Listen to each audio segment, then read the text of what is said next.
कोल्हापूर जिल्हा सहकारी दूध उत्पादक संघ अर्थात गोकुळ दूध संघाची निवडणूक प्रक्रिया सुरू झाली आहे। मागील दीड महिन्यापासून आरोप प्रत्यारोपानं गाजत असलेली गोकुळच्या निवडणुकीला या प्रक्रियेमुळे गती मिळाली आहे।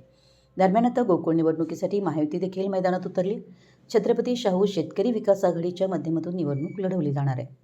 गोकुळ निवडणुकीच्या पार्श्वभूमीवर महायुतीच्या नेत्यांची आज महत्त्वपूर्ण बैठक पार पडली। कोल्हापूरमध्ये पुन्हा एकदा महायुती विरुद्ध सतीश पाटील असा सामना रंगणार आहे। गोकुळ निवडणुकीसाठी महायुती देखील मैदानात उतरणार आहे। छत्रपती शाहू शेतकरी विकास आघाडीच्या माध्यमातून निवडणूक लढवली जाणार आहे। बैठकीला मंत्री चंद्रकांतदादा पाटील, हसन मुश्रीफ, प्रकाश आंबेडकर, विनय कवरे, खासदार धनंजय महाडिक यांच्यासह महायुतीच्या नेत्यांची उपस्थिती लावली। गोकुळ निवडणुकीच्या निमित्तानं कोल्हापूरमध्ये पुन्हा एकदा महायुती विरुद्ध सतीश पाटील असा सामना रंगणार आहे।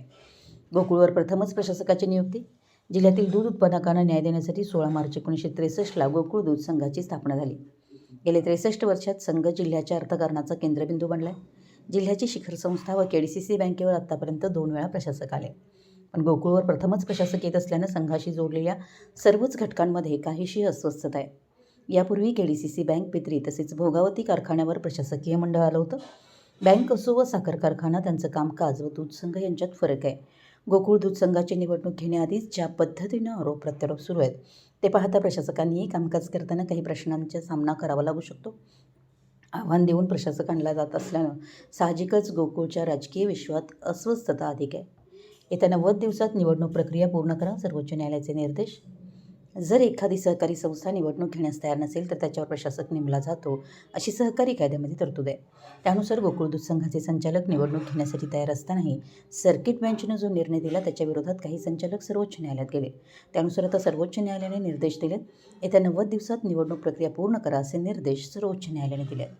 कोल्हापूर प्रतिनिधी, मराठी एस न्यूज। आदरणीय महाराष्ट्राचे मुख्यमंत्री देवेंद्रजींनी आम्हा सगळ्यांना एकत्र करून महायुती म्हणून करायची, या दृष्टीनं जे सांगितलं होतं, प्रत्यक्ष आज निवडणुकीची सुरुवात झाल्यानंतर निवडणूक कशा पद्धतीनं पुढे न्यायची ह्याच्याबद्दल आज आम्ही सगळ्यांनीच, दादाने आम्हाला सगळ्यांना एकत्र बोलवलं होतं। मुश्रीफ साहेब आले होते, आंबेडकर साहेब आले होते, खासदार साहेब, मुन्ना साहेब होते, अमोल साहेब होते। ही सगळ्यांची अतिशय नियोजनाची चांगली चर्चा झाली आणि आम्ही सगळे एकसंघपणानं गेल्यावर जिल्ह्यामध्ये किती चांगलं चित्र निर्माण होऊ शकते हे सुद्धा बघितलं। मधल्या काही काळामध्ये काही प्रसारमाध्यमं, आमच्यातल्या काही कार्यकर्त्यांच्या दुखवलेल्या भावना, या सगळ्यांचं प्रतिबिंब थोड्याफार प्रमाणात जे उमटलं होतं आणि कोल्हापूर जिल्ह्यामध्ये एक वेगळं वातावरण निर्माण झालं होतं की ही निवडणूक येणार का नाही, महायुती एकत्र येणार का नाही।